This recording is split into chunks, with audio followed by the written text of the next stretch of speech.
So let's bring in Republican presidential candidate Senator Marco Rubio. He clearly predicted this current situation that we're seeing unfold in Syria just weeks ago. Senator, good morning. Good to have you with us. Good morning. So you just heard Peter Doocy giving us the update on what is going on the ground, and the White House is claiming that anyone that we have trained that has been hit on the ground is an indiscriminate attack on the part of Vladimir Putin and the Russians. Given your background, what's the take on this?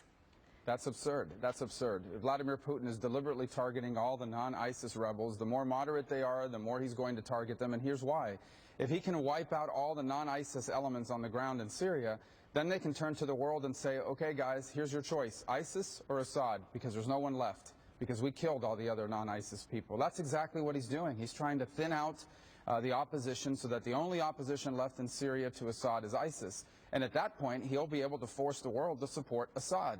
And that's what he's doing. I don't understand why the White House doesn't see it and why the president and his administration don't understand that. You know, for the past couple of years, we've heard about the refugee crisis. We've heard about the need to back moderate rebels in Syria. The White House has talked about, efforts to help them in a myriad of ways, whether it's aid or weapons over the past several years. And it appears that Vladimir Putin sized up the situation, as you accurately said in the debate, the past debate, most recent debate, looked at the situation and said, look, the United States isn't really doing anything here. There's no reason for me not to go in and defend Assad.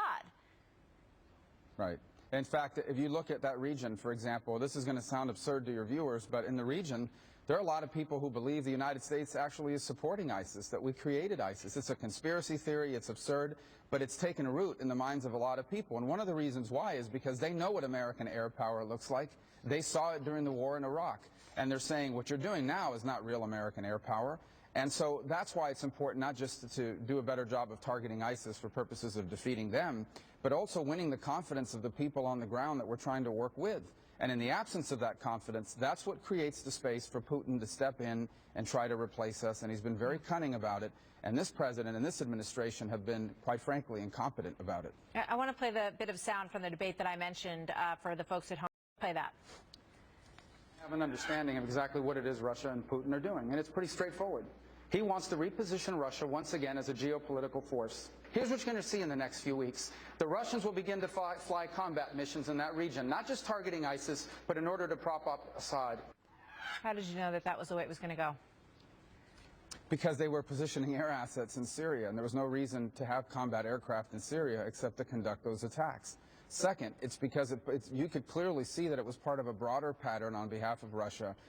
Number one, to be against anything we're for, but number two, anywhere possible to try to nudge the United States out of its role of influence. So he clearly wants Russia to be an equal to the United States around the world. They can't do that economically because the Russian economy is smaller than Italy's. So he has to do it militarily. Right, and this is one more step in that process.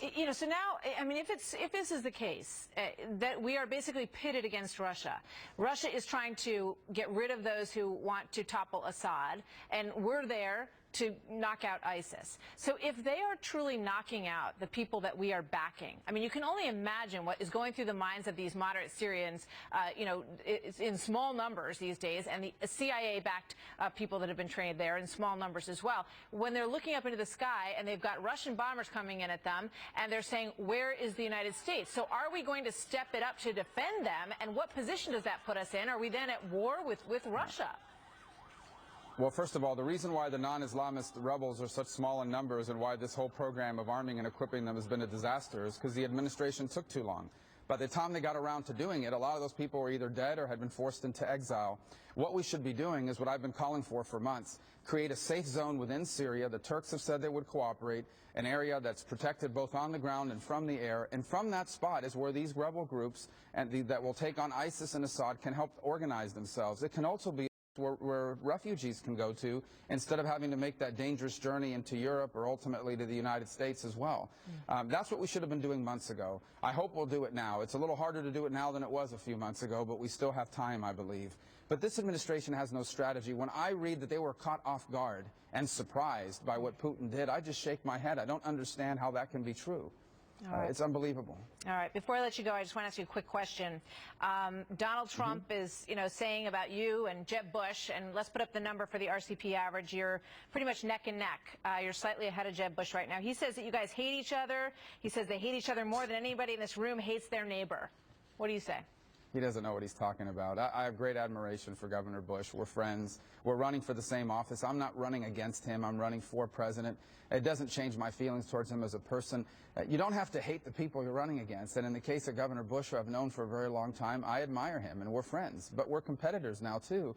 And we can do that in a way that I think is deserving of what the American people deserve in this election cycle. So what do you think Trump's trying to do there? What's Trump trying to do? I have no idea. Who knows with Donald what he's trying to do? Who cares? All I'm right. running for president. I'm focused on the future of our country. Senator, thank you very much. We'll see you next time. Thank you.